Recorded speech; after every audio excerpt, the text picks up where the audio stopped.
ರಾಜ್ಯದ ಶೈಕ್ಷಣಿಕ ಜೀವನದಲ್ಲಿ ಅತ್ಯಂತ ನಿರ್ಣಾಯಕ ಘಟ್ಟವೆಂದು ಪರಿಗಣಿಸಲ್ಪಡುವ ದ್ವಿತೀಯ ಪಿಯುಸಿ ಪರೀಕ್ಷೆಗಳು ಎಂದಿನಿಂದ ರಾಜ್ಯಾದ್ಯಂತ ಆರಂಭಗೊಂಡಿದ್ದು ಲಕ್ಷಾಂತರ ವಿದ್ಯಾರ್ಥಿಗಳು ಪರೀಕ್ಷಾ ಕೇಂದ್ರಗಳತ್ತ ತೆರಳುತ್ತಿದ್ದಾರೆ.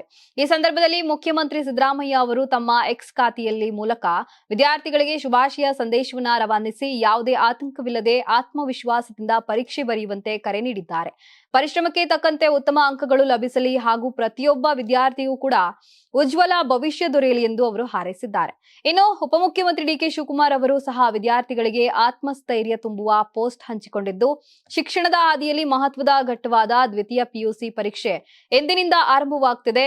ವಿದ್ಯಾರ್ಥಿ ಮಿತ್ರರೇ, ನಿಮ್ಮ ಶ್ರಮ ಮತ್ತು ಸತತ ಪ್ರಯತ್ನಕ್ಕೆ ತಕ್ಕ ಫಲ ಸಿಗಲಿ. ಪರೀಕ್ಷೆಯನ್ನ ಯಾವುದೇ ಒತ್ತಡವಿಲ್ಲದೆ ಆತ್ಮವಿಶ್ವಾಸದಿಂದ ಎದುರಿಸಿ ಯಶಸ್ವಿಯಾಗಿ ಎಂದು ಹಾರೈಸಿದ್ದಾರೆ. ಇನ್ನು ಶಿಕ್ಷಣ ಇಲಾಖೆಯು ಎಲ್ಲಾ ರೀತಿ ಸಿದ್ಧತೆಗಳನ್ನ ಮಾಡಿಕೊಂಡಿದೆ. ಪರೀಕ್ಷಾ ಕೇಂದ್ರಗಳತ್ತ ಸುತ್ತ ನಿಷೇಧಾಜ್ಞೆ ಜಾರಿಗೊಳಿಸಲಾಗಿದ್ದು, ಸಾರಿಗೆ ಸಂಸ್ಥೆಗಳಾದ ಕೆಎಸ್ಆರ್ಟಿಸಿ, ಬಿಎಂಟಿಸಿ ವಿದ್ಯಾರ್ಥಿಗಳಿಗೆ ಪರೀಕ್ಷಾ ಕೇಂದ್ರಕ್ಕೆ ತೆರಳಲು ಉಚಿತ ಪ್ರಯಾಣದ ಸೌಲಭ್ಯವನ್ನ ಕಲ್ಪಿಸಿವೆ.